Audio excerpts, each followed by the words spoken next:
Lord, ginawa ko na lahat, wala na, bahala ka na. At nung bahala na ang Diyos, nakita mo kung paano niya kailid, binigyan kanya ng wisdom paano gawin yon. Kahit nanginginig ka, hindi mo alam paano gawin. Tapos, nangyayari na lahat ng bagay without any effort.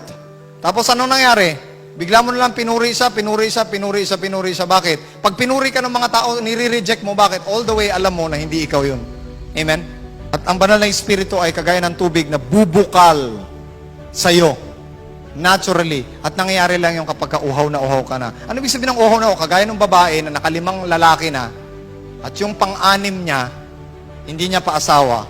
Wala na siyang may pagmalaki sa Diyos. Pero nung bumukal ang banal na Espiritu sa uhaw niyang puso, umawas ito sa iba at pinagpala yung ibang tao. Amen?